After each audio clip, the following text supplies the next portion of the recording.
नमस्कार। आज के इस वीडियो के अंदर क्लास 10 बिहार बोर्ड का जो गोधुली भाग 2 गद खंड का चैप्टर नंबर 2 20 के दांत का जो ऑब्जेक्टिव है आज के इस सेशन के अंदर हम लोग करने वाले हैं। इस सेशन के अंदर कुल मिला के 55 यानी कि 55 ऑब्जेक्टिव है और काफी शानदार और बेहतरीन ऑब्जेक्टिव है। कई बार परीक्षा में पूछा गया है। क्वेश्चन बैंक हिंदी का जो है उसको मद्देनजर रख करके ऑब्जेक्टिव को इस सेशन के अंदर समाहित किया गया है। तो आप वीडियो को शुरू से लेकर के अंत तक देखिएगा। इस सेशन के बाद किसी और सेशन को, किसी और वीडियो को आपको देखने की आवश्यकता नहीं पड़ेगी। अगर प्रश्न इस चैप्टर से अगर पूछा जाएगा तो जो आपको 55 प्रश्न जो इस सेशन के अंदर आपको मिलेगा उसी से पूछा जाएगा, उसके बाहर एक भी सवाल नहीं जाएगा। अमूमन इस चैप्टर से जो है 3 से 4 प्रश्न पूछे जाते हैं, लेकिन आपको सिर्फ आप ये सोच के देखिए कि आपको 25 से 30 मिनट के अंदर 3 से 4 मार्क्स आपको उपलब्ध करवा दिया जा रहा है।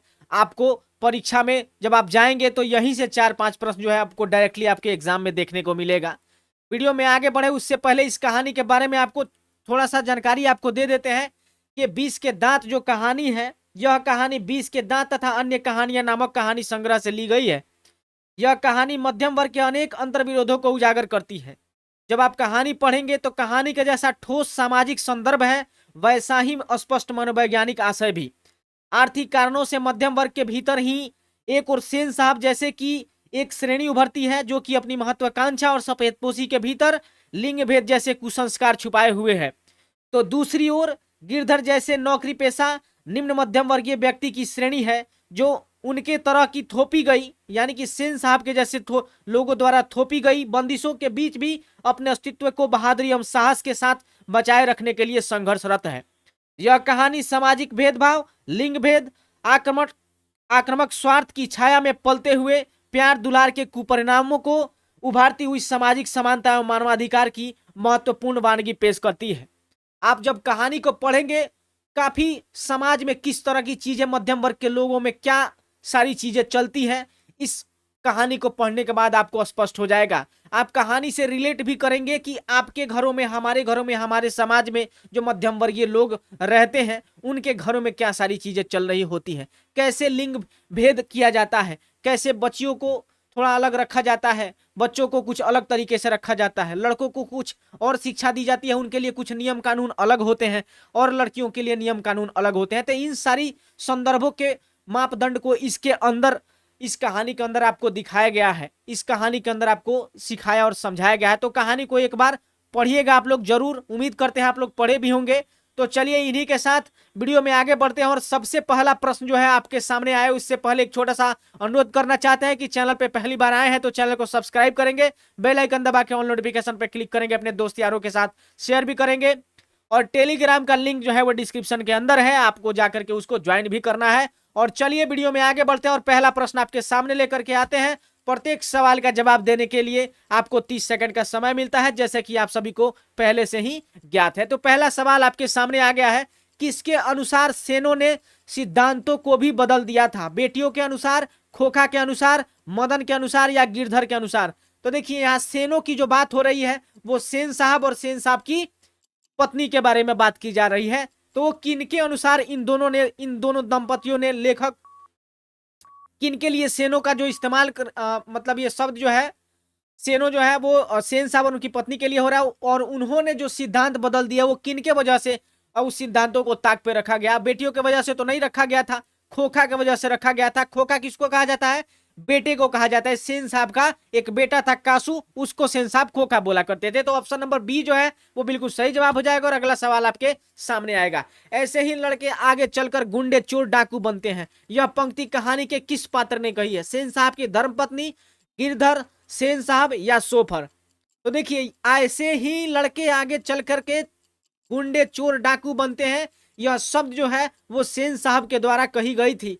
और ये कैरेक्टर जो है, ये चरित्र जो है, ये पात्र जो है वो सेन साहब का है, यानी कि ऑप्शन नंबर सी जो है वो बिल्कुल सही जवाब है। और अगला सवाल आपके सामने है, 20 के दांत के लेखक कौन है? नलिन विलोचन शर्मा जी, यतीन्द्र मिश्र, अशोक वाजपेयी या मैक्स मुलर? तो देखिए 20 के दांत के बारे में जब हम चर्चा करेंगे तब आपको पता चलेगा कि यह जो लेखक है, यह जो लेख है, ये जो कहानी है वो नलिन विलोचन शर्मा जी के द्वारा लिखा गया है। तो ऑप्शन नंबर ए जो है वो बिल्कुल सही जवाब है। और अगला सवाल आपके सामने है, 20 के दांत समाज के किस वर्ग की मानसिकता उजागर करती है? उच्च वर्ग की, निम्न वर्ग की, मध्य वर्ग की या निम्न मध्यम वर्ग की? तो देखिए ये जो 20 की दांत जो है वो समाज के मध्यम वर्ग की जो मानसिकता है उसको उजागर करती है। आप लोग एक बार कहानी को जरूर पढ़ेंगे, आपको इतना अच्छा लगेगा कि आप मतलब उसकी क्या ही हम कह सकते हैं, उसके बारे में कोई शब्द नहीं है जिसके बारे में जिसका इस्तेमाल करके उस कहानी के बारे में हम कोई टिक्का टिप्पणी करें। तो ऑप्शन नंबर सी जो है 4 का बिल्कुल सही जवाब है। और अगला सवाल आपके सामने है, 20 के दांत कैसी कहानी है? सामाजिक है, ऐतिहासिक है, धार्मिक है कि मनोवैज्ञानिक है? जैसा कि मैंने बताया कि यह कहानी मध्यम वर्ग के अनेक अंतर्विरोधों को उजागर करती है और इस कहानी का जैसा ठोस सामाजिक संदर्भ है वैसा ही स्पष्ट मनोवैज्ञानिक आशय भी है। तो ये कहानी जो है वो मनोवैज्ञानिक दृष्टिकोण का है। तो ऑप्शन नंबर डी जो है वो बिल्कुल सही जवाब है। और अगला सवाल आपके सामने है, 20 के दांत कहानी किस वर्ग के अनेक अंतर्विरोधों को उजागर करती है? मध्यम वर्ग, उच्च वर्ग, निम्न वर्ग की दलित वर्ग? 20 के दांत कहानी ये जो है वो मध्यम वर्ग के अंतर्विरोधों को उजागर करती है, यानी कि ऑप्शन नंबर ए जो है वो बिल्कुल सही जवाब है। देखिए प्रश्न एक ही है लेकिन पूछने का उसका तरीका अलग अलग है।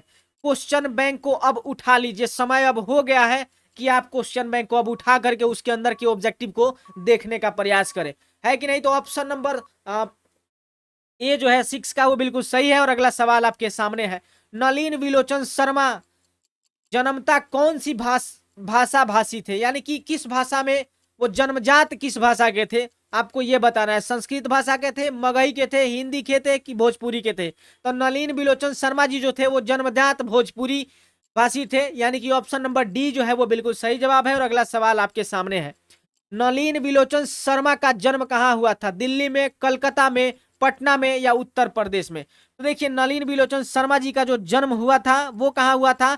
पटना के अंदर हुआ था, है कि नहीं? पटना के अंदर हुआ था। और पटना में कहा? बदरघाट में हुआ था, पटना के बदरघाट में हुआ था, यानी कि ऑप्शन नंबर सी बिल्कुल सही जवाब।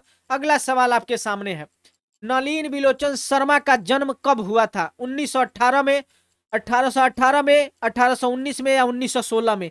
तो देखिए नलिन विलोचन शर्मा जी का जो जन्म हुआ था 18 फरवरी 1916 ईस्वी में पटना के बदरघाट में हुआ था, यानी कि ऑप्शन नंबर डी जो है वो बिल्कुल सही जवाब है। और अगला सवाल आपके सामने है, नलिन विलोचन शर्मा जी की माता जी का क्या नाम था? रत्नावती शर्मा, कमलावती शर्मा, बिंदु शर्मा, सुलोचना शर्मा? तो देखिए नलिन विलोचन शर्मा जी की जो माता जी थी उनका नाम जो था वो रत्नावती शर्मा था, यानी कि ऑप्शन नंबर ए जो है वो बिल्कुल सही जवाब है। और अगला सवाल आपके सामने है, लेखक ने एमए किस विश्वविद्यालय से किया था? रांची विश्वविद्यालय, पटना विश्वविद्यालय, मगध विश्वविद्यालय या दिल्ली विश्वविद्यालय? देखिए सभी बच्चों को लगता है ना कि मैथ साइंस यही आपके रिजल्ट का दशा और दिशा तय करता है, जो कि सरासर गलत है। आपका जो मुख्य रूप से जो आपके परीक्षा का परिणाम का जो दिशा और दशा तय करता है उसमें आपका संस्कृत और हिंदी और सोशल साइंस का अहम भूमिका है कि नहीं? अगर आप जितना समय आप अपने मैथ और साइंस के ऊपर लगाते हैं, अगर उसका 25% से 30% तक भी समय अगर आप अपने सोशल साइंस, हिंदी और संस्कृत के ऊपर अगर लगा दें, तो हम आपको निश्चय ही पूरे आत्मविश्वास के साथ कह सकते हैं कि आपका जो ये 100 मार्क्स का ये मतलब 280 मार्क्स का जो आपका अंक है आपका संस्कृत, हिंदी और ये आपका सोशल साइंस का, इसमें निश्चित रूप से आप तकरीबन 240 मार्क्स निश्चित रूप से हासिल कर सकते हैं। अगर आप जितना समय अपने मैथ और साइंस पे व्यय कर रहे हैं उसका अगर 25 से 30% समय भी अगर इन तीनों विषयों पे अगर करें तो पूरे साल जितना वक्त आपको मिलता है पढ़ने के लिए, इन विषयों पे समय देने के लिए, अगर उसका इस्तेमाल अगर आप करते हैं तो देखिए जो पढ़ने वाले होते हैं ना, जो टॉपर बनते हैं, वो ऐसे ही टॉपर केवल मैथ साइंस पढ़ के नहीं बनते हैं। उनके पास एक प्रॉपर रोड मैप होता है, उनके पास एक प्रॉपर शेड्यूल होता है, उनके पास प्रॉपर खाका होता है, एक पूरा प्लानिंग होती है कि किस तरह से किस सब्जेक्ट पे कितना समय दे करके उसके ऊपर अपना पूरा शिकंजा कसना है, उसके ऊपर उस विषय के ऊपर अपना पकड़ बनाना है। तो देखिए मैथ और साइंस पढ़िए, बहुत सारे बच्चों का मैथ और साइंस में परेशानी होता है, इसीलिए सालों भर कम से कम 6 से 7 मंथ तो वहीं पढ़ते हैं। लास्ट का जो आपका एग्जाम का समय आता है, जब उसका करीब आता है, तब बच्चा लगता है सोशल साइंस के अंदर, तब लगेगा संस्कृत के अंदर, तब हिंदी के अंदर लगेगा। जबकि होना यह चाहिए था कि जितना समय आप अपने मैथ और साइंस में दे रहे हैं उसका कुछ हिस्सा समय जो है आपको इन बाकी के 3 विषयों पर भी दिया जाना चाहिए, ताकि आपका रिजल्ट जो है वो सही दिशा में जा सके, बेहतरीन परिणाम आपके परीक्षा का आपको हासिल हो सके। तो चलिए ठीक है, आप लोग इस बात पे भी जरा विचार कीजिए, पढ़िए, है कि नहीं। हिंदी में आप लोग को लिटरेचर पढ़ना है, क्या ही कितना मुश्किल चीज है, आपको खुद से पढ़ना होता है। आप चैप्टर को जैसे आप रीडिंग करते हैं ना, वैसे आपको एक बार स्वाध्याय करना है, इसमें कोई कुछ भी नहीं है। जितना ऑब्जेक्टिव उठाए है ना, आप एक बार चैप्टर पढ़े होंगे, यूं चुटकी बजा के बनना होगा। जो लोग नहीं पढ़े होंगे वो हमारे जवाब की प्रतीक्षा कर रहे होंगे, पर जो लोग चैप्टर पढ़ के आए होंगे ना, ऐसे जो ही क्वेश्चन खत्म हुआ, जवाब उनके दिमाग में, ढूंढना भी नहीं है कि ऑप्शन के अंदर कौन सा वाला, जवाब सीधे उनके दिमाग में है कि नहीं। तो चलिए ऑप्शन नंबर यहाँ पे 10 का जो है वो क्या हो जाएगा, ऑप्शन नंबर बी हो जाएगा, पटना विश्वविद्यालय से एमए किया था। अगला सवाल देखिए, नलिन विलोचन जी की मृत्यु कब हुई थी, 1960 में, 1958 में, 1961 में या 1959 में। तो देखिए इनका जो निधन हुआ था वो हुआ था 12 सितंबर 1961 ईस्वी को, है कि नहीं। तो ऑप्शन नंबर सी जो है वो बिल्कुल सही जवाब हो जाएगा, 1961। और ऑप्शन नंबर अगला सवाल जो है आपके सामने है, आलोचनाओं में वे किस शैली को अपनाते थे। आलोचनाओं में वे है वो नलिन विलोचन शर्मा जी के लिए इस्तेमाल किया गया है। तो उनका जो शैली है आलोचनाओं का, वो कौन सा शैली था, पुरातन शैली को वो अपनाते थे, आधुनिक शैली को अपनाते थे, काव्य शैली को अपनाते थे, या इनमें से कोई नहीं। तो देखिए आलोचनाओं को जो था नलिन विलोचन शर्मा जी, वो उनका जो मतलब शैली जो था जिसको वो अपनाते थे वो आधुनिक शैली था। ऑप्शन नंबर बी जो है वो बिल्कुल सही जवाब है। और अगला सवाल आपके सामने है, आलोचकों के अनुसार प्रयोगवाद का वास्तविक प्रारंभ किन की कविताओं से हुआ, रामधारी सिंह दिनकर, कुंवर नारायण, अज्ञेय या नलिन विलोचन शर्मा जी। तो देखिए आलोचकों के अनुसार प्रयोगवाद का जो वास्तविक प्रारंभ जो है वो नलिन विलोचन शर्मा जी के कविताओं से आरंभ हुआ था, यानी कि ऑप्शन नंबर डी जो है वो बिल्कुल सही जवाब है। और अगला सवाल आपके सामने है, नलिन विलोचन शर्मा के पिता का नाम क्या था, राम पोदार शर्मा, राम स्नेह शर्मा, रामानुज शर्मा या रामावतार शर्मा। तो देखिए इनके पूज्य पिता श्री का जो नाम था वो नाम था पंडित रामावतार शर्मा, और उन्हीं के ये ज्येष्ठ पुत्र थे राम विलोचन शर्मा जी, है कि नहीं। तो ऑप्शन नंबर डी जो है वो बिल्कुल सही जवाब है। और अगला सवाल आपके सामने है, विष के दांत कहानी किस वर्ग के अंतर्विरोध को उजागर करती है, उच्च वर्ग के, निम्न वर्ग के, मध्यम वर्ग के या वंचित वर्ग के। विष के दांत कहानी किस वर्ग के अंतर्विरोध को उजागर करती है, आपको यह बताना है कि जो विष के दांत जो कहानी है आपको किस वर्ग का अंतर्विरोध को उजागर करती है। तो अभी थोड़ा समय पहले ही शायद ये प्रश्न आपके सामने आया था, तो मध्यम वर्ग का था, रिपीट हो गया। अगला सवाल देखिए, सेन साहब की मोटर कार थी एस्ट्रीमल, इंड, मारुति 800, इंडिका एस्ट्रीमल या डिजाइनर मोटर कार। इस सवाल का जवाब आप लोगों को बताना है, फटाफट से उसका जवाब दीजिए। देखिए यहाँ पे जो है ऑप्शन नंबर ए हो जाएगा, एस्ट्रीमल इंड जो था वो सेन साहब की मोटर कार थी। तो ऑप्शन नंबर ए बिल्कुल सही जवाब है। और अगला सवाल आपके सामने है, सेन साहब की नई मोटर कार किस रंग की थी, लाल रंग की, सफेद रंग की, आसमानी कलर की या फिर काले रंग की। तो देखिए यहाँ पे सेन साहब की जो मतलब जो मोटर कार की जो रंग थी वो मतलब काली चमचमाती रंग की थी। वो मानो इतनी चमचमा रही थी कि उसके अंदर कोई अपना मुखड़ा भी देख सकता था, कोई अपना मुंह भी देख सकता था, यानी कि ऑप्शन नंबर डी जो है वो काले रंग की थी, वो बिल्कुल सही जवाब है। और अगला सवाल जो है वो बिल्कुल सामने है, सेन साहब की कितनी बेटियां थी, सेन साहब की 2 बेटियां थी, 3 बेटियां थी, 4 बेटियां थी या 5 बेटियां थी। कितनी बेटियां थी, सेन साहब की कितनी बेटियां थी, आपको जवाब देना है, 2 थी, 3 थी, 4 थी या फिर 5 थी। तो देखिए सेन साहब की जो थी वो 5 बेटियां थी। कौन कौन थी, सीमा थी, रजनी थी, आलो थी, शेफाली थी और आरती थी। ये 5 बेटियां थी सेन साहब की, और एकदम कठपुतली जैसी और मतलब सुशील स्वभाव की, जैसा कि लेखक ने इस किताब के इस कहानी के अंदर उसका उल्लेख किया है। अगला सवाल देखिए, किससे मोटर की चमक दमक को कोई खतरा नहीं था, खोखा से, मदन से, पड़ोस के बच्चों से या सेन साहब की पुत्रियों से। तो देखिए सेन साहब की जो पुत्रियां थी उनसे जो सेन साहब की मोटर कार थी उसके चमक दमक को कोई खतरा नहीं थी, यानी कि ऑप्शन नंबर डी जो है वो बिल्कुल सही जवाब है। अगला सवाल जो है आपके सामने है, देखिए जो खोखा था, सेन साहब का जो पुत्र था कासू, उनसे उसके चमक दमक को भाई साहब बहुत खतरा था। हालांकि उसने उसका उसका जो बैकलाइट होता है उसको फोड़ भी दिया, तब भी सेन साहब को गुस्सा नहीं आया।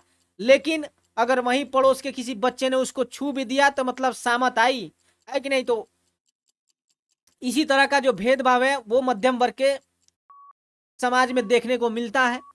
20 नंबर प्रश्न आपके सामने है, सेन साहब के पुत्रियों में से एक थी आरती, भारती, गायत्री की बंटी, तो आरती थी, है कि नहीं। ऑप्शन नंबर ए जो है वो बिल्कुल सही जवाब है। और अगला सवाल आपके सामने है, सेन साहब खोखा को क्या बनाना चाहते थे? डॉक्टर बनाना चाहते थे, शिक्षक बनाना चाहते थे, अभिनेता बनाना चाहते थे कि इंजीनियर बनाना चाहते थे? तो सेन साहब जो थे वो अपने पुत्र को इंजीनियर बनाना चाहते थे। ऑप्शन नंबर डी जो है वो बिल्कुल सही जवाब है। अगला सवाल आपके सामने है, लोग सेन साहब को उनके बच्चों के लिए कौन सा विद्यालय उपयुक्त बताते थे? संत जोसेफ, किंडरगार्टन स्कूल, संत जॉन, लोएला स्कूल। तो देखिए लोग जो थे वो सेन साहब को सलाह देते थे कि अपने बच्चे के अच्छे भविष्य के लिए, उज्जवल भविष्य के लिए, उनके बेहतरी के लिए अपने बच्चों का दाखिला जो है, मतलब खोखा का जो दाखिला है वो किंडर गार्टन स्कूल के अंदर करवा दिया जाए, ताकि जाके वहां पे उनका खोखा जो है सेन साहब का वो मतलब अपने जीवन के राह में आगे बढ़ सके और जो सेन साहब जो बनाना चाहते थे वो उसको बना सके। तो ऑप्शन नंबर बी जो है वो बिल्कुल सही जवाब है। अगला सवाल आपके सामने है, मदन के पिता का क्या नाम था?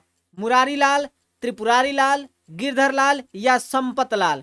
तो देखिए जो मदन था वो गिरधर लाल का पुत्र था। और गिरधर लाल कौन था? ये सेन साहब के फैक्ट्री में काम करने वाला एक किरानी था। यानी कि ऑप्शन नंबर सी जो है वो बिल्कुल सही जवाब है। मदन के पिता का नाम गिरधर लाल था। और अगला सवाल आपके सामने है, सेनों ने अपने सिद्धांतों को क्यों बदल लिया था? समय की मांग के अनुसार, अपने पुत्रियों के स्वभाव के अनुसार, खोखा के दुर्ललित स्वभाव के अनुसार, अपने उद्योग धंधों के विकास के अनुसार। तो देखिए सेनों, वही आपको बताए थे कि जहां सेनों की बात हो रही है तो सेन साहब और उनकी पत्नी की बात हो रही है। तो उन्होंने अपना जो सिद्धांत है इसलिए बदल लिया था क्योंकि खोखा जो था वो दुर्ललित स्वभाव के अनुसार था। दुर्ललित मतलब क्या होता है? बड़ा लाड प्यार से पाल पाल के उसको बिगाड़ दिया गया है, बिगड़ैल जिसको बोला जाता है ना, कह जाला दुलारे आन्हन हो गई बाटे लइकावा, वो टाइप के बात वाला रहे। दुर्ललित था मतलब लाड प्यार में अंधा था, पागल था, नटखट था, जो भी कह लीजिए वो था। इसी वजह से सेनों ने अपने सिद्धांतों को बदल लिया था। भाई साहब देखिए, लड़का है तो कुछ तोड़ फोड़ करियो दे तो कोनो बात नहीं है, लेकिन वही लड़की अगर कर दे तो मतलब आफत आ जाए, का ना हो जाए, पूरा धरती आकाश पताल सब उठा के सीना पे धर लीजिए, है कि नहीं। तो यही भेदभाव उसके अंदर, उस कहानी के अंदर दर्शाया गया है। तो चलिए ऑप्शन नंबर सी जो है वो बिल्कुल सही जवाब है। और अगला सवाल आपके सामने है, दुर्ललित का शब्दार्थ है, आइए गया सवाल, दुलारा, सुशील, उदंड, लाड़ प्यार में बिगड़ा हुआ।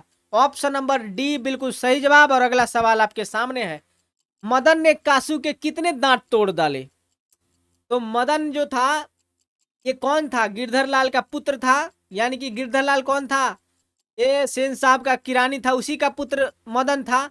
और ये कासू जो था गली में गया था लट्टू खेलने के लिए, वो चाहता था कि लट्टू के खेल में उसे भी शामिल कर लिया जाए, लेकिन दोनों के हाथ में दो दो हाथ हुए, जिसमें मदन ने कासू के घर के दो चार हाथ लगाए भी और दांत इसके तोड़ दिए, है कि नहीं। तो ऑप्शन नंबर सी जो है वो बिल्कुल सही जवाब है। और अगला सवाल आपके सामने है, देखिए अमीरी और गरीबी की लड़ाई में हमेशा अमीर जीतते हैं, लेकिन यहाँ पे पासा थोड़ा उल्टा पड़ गया, है कि नहीं।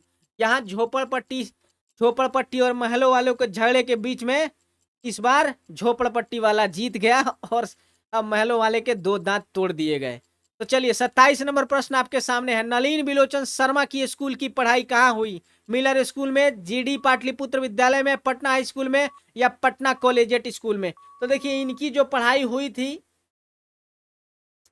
है कि नहीं, तो वो उनका जो है पटना कॉलेजिएट स्कूल से हुई थी। तो ऑप्शन नंबर डी जो है वो बिल्कुल सही जवाब है। और अगला सवाल आपके सामने है, लेखक किस विभाग के अध्यक्ष हुए? हिंदी विभाग के, विज्ञान साहित्य विभाग के, इनमें से कोई नहीं। तो देखिए लेखक जो है वो सन 1959 में पटना विश्वविद्यालय के हिंदी विभाग के अध्यक्ष हुए। यानी कि ऑप्शन नंबर ए जो है वो बिल्कुल सही जवाब है। अगला सवाल आपके सामने है, खोखा किसको कहते हैं? किसु को, कुसु को, कासू को कि कंसु को? कासू को कहते थे, सेन साहब के पुत्र का नाम था कासू। ऑप्शन नंबर सी बिल्कुल सही जवाब। अगला सवाल आपके सामने है, 20 के दांत कहानी ली गई है संत परंपरा और साहित्य से, 20 के दांत तथा अन्य कहानियां संग्रह से, साहित्य का इतिहास दर्शन से या ग्रंथावली से। तो देखिए ये 20 का दांत जो है, ये कहानी 20 के दांत तथा अन्य कहानियां जो संग्रह है उससे लिया गया है। जब हम इस सेशन को स्टार्ट किए थे तो उसी में आपको बताया है। ऑप्शन नंबर बी बिल्कुल सही जवाब है। अगला सवाल आपके सामने है, सेन साहब का मित्र क्या था? डॉक्टर, वकील, पत्रकार, शिक्षक।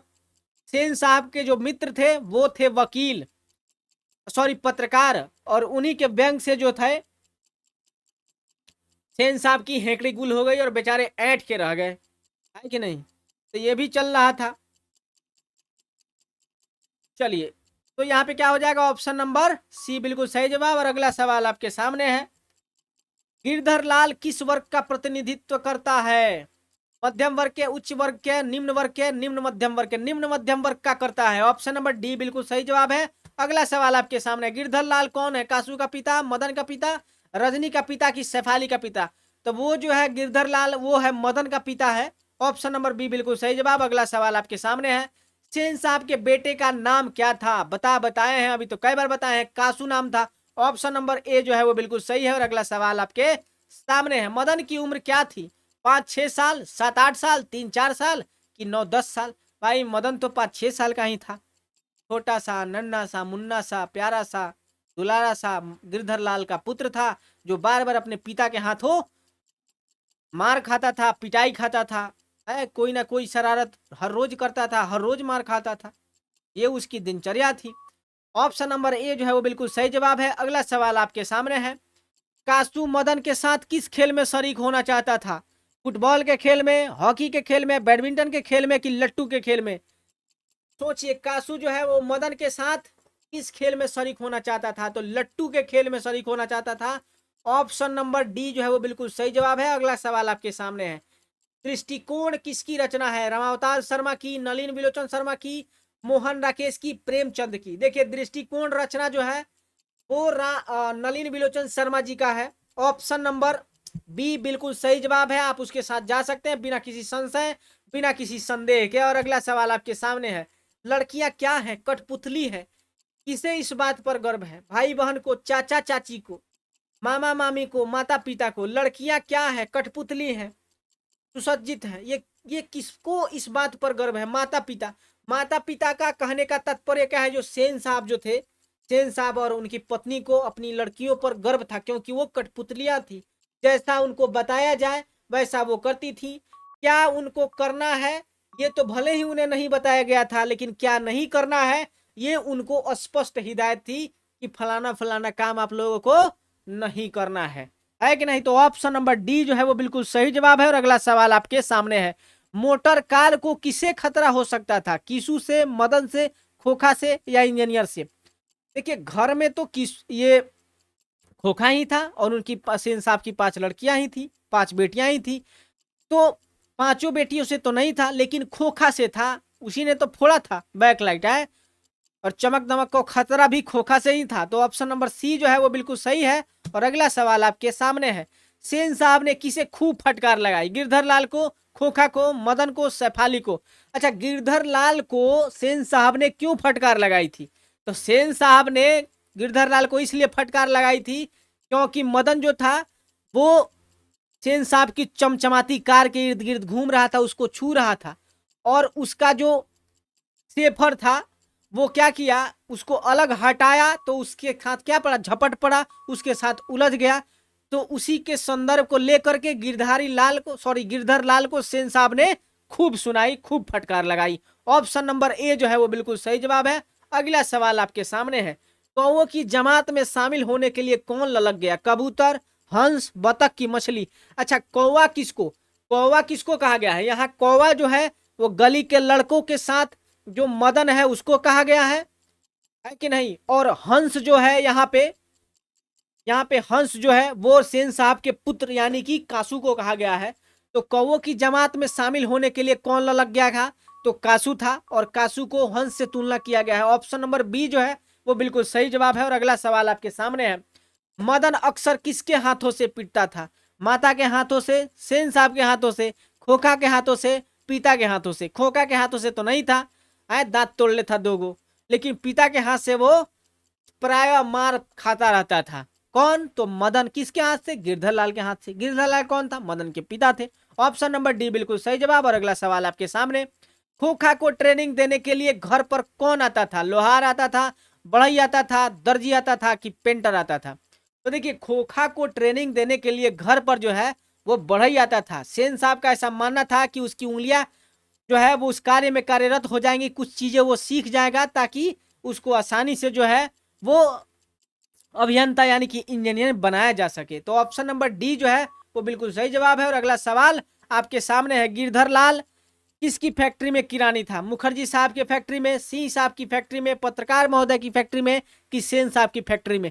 अच्छा, गिरधर लाल जो थे वो सेन साहब की फैक्ट्री में क्या था? किरानी था। तो ऑप्शन नंबर डी जो है वो बिल्कुल सही जवाब है। और अगला सवाल आपके सामने है, सेन साहब किसके बैंक से ऐंठ कर रह गए थे? पत्रकार महोदय के बैंक से, मुखर्जी साहब के बैंक से, सिंह साहब के बैंक से या गिरधर लाल के बैंक? गिरधर लाल तो उसके सामने सर झुकाए सेन साहब की डांट सुन रहे थे और कभी कभी बीच बीच में वो जी जी भी बोल रहे थे, क्योंकि अब मालिक हैं, अब मालिक अपना फनक दिखा रहे हैं, अपना रौब झाड़ रहे हैं, और मालिक जो है उस फैक्ट्री का, ये गिरधर लाल तो किरानी थे तो चुपचाप सुन रहे थे, बीच बीच में कभी कभी हाँ जी बोल रहे थे, जी साहब जी साहब जी।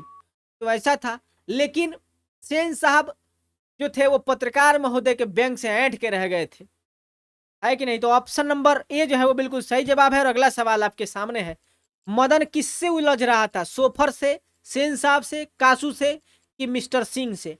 तो देखिए, जो मदन जो था वो सोफर से उलझ रहा था, है कि नहीं? तो ऑप्शन नंबर ए जो है वो बिल्कुल सही जवाब है। और अगला सवाल आपके सामने है, मदन के पिता का क्या नाम था? सेन साहब, गिरधर लाल, मुरारी लाल कि गिरधारी लाल? तो गिरधर लाल नाम था। ऑप्शन नंबर बी बिल्कुल ठीक है। रिपीट हो गया प्रश्न। 20 के दांत शीर्षक कहानी के कहानीकार कौन है? भाई साहब नलिन बिलोचन शर्मा जी हैं, अभी बताए हैं। अगला सवाल देखिए, गिरधर लाल कौन है? कासू का पिता है, मदन का पिता है? मदन का पिता है। तरीका देखिए प्रश्न पूछने का, सवाल वही है, बस थोड़ा सा इधर के शब्दों को उधर उठाया, बस शब्दों का ताना बाना है, जाल बुना गया है, इधर का उठा के उधर, उधर का उठा के उधर।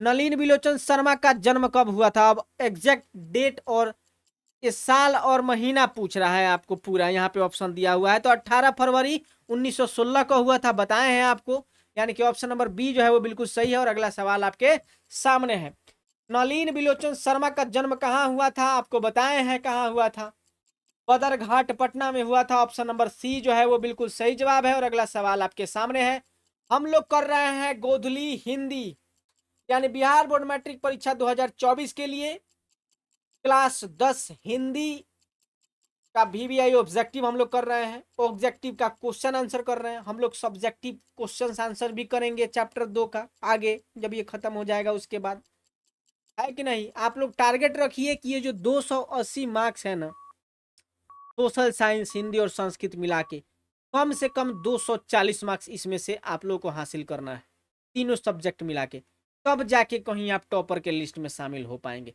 मैथ और साइंस सबको बढ़िया से आता है, कहीं से कोई संदेह नहीं है, क्योंकि बच्चा सालों भर उस पर ध्यान लगाए रहता है, और जिस पे थोड़ा ध्यान लगा करके उसको अच्छे से हासिल किया जाता है, उसको एग्जाम के 2-3 महीना पहले शुरू करता है।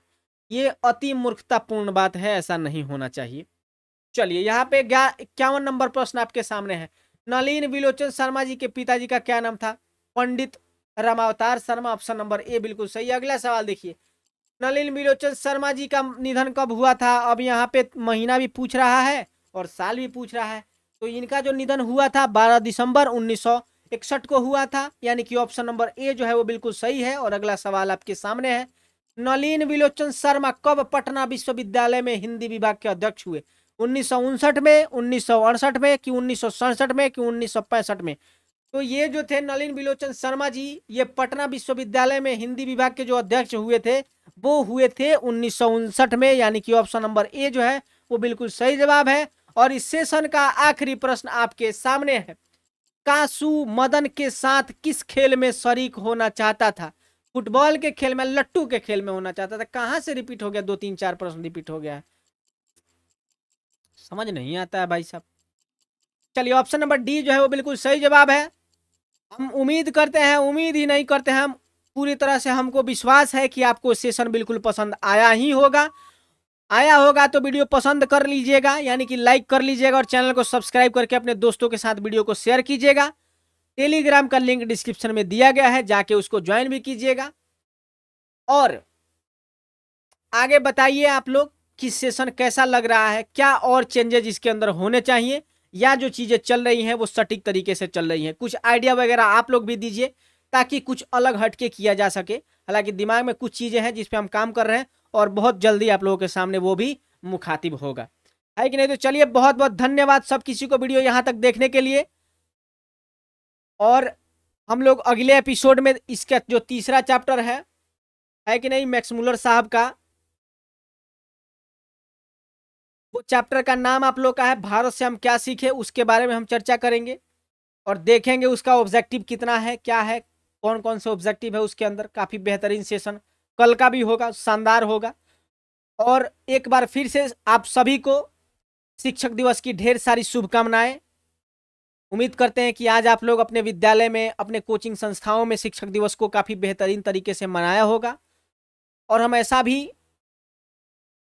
प्रार्थना करते हैं, ऐसी हम उम्मीद करते हैं, शिक्षकों का ढेर सारा प्यार, ढेर सारा साथ, ढेर सारा सपोर्ट, किसी भी तरह की आपकी समस्याओं में उनका समाधान सर्वोपरि हो, आपके जीवन में उनका अहम योगदान हो, जो आप चाहते हैं वो उनसे मिले, है कि नहीं। तो चलिए, बहुत बहुत धन्यवाद आप लोगों का एक बार फिर से। सभी को शुभ रात्रि। फिर मिलते हैं कल के वीडियो में, कल के एपिसोड में।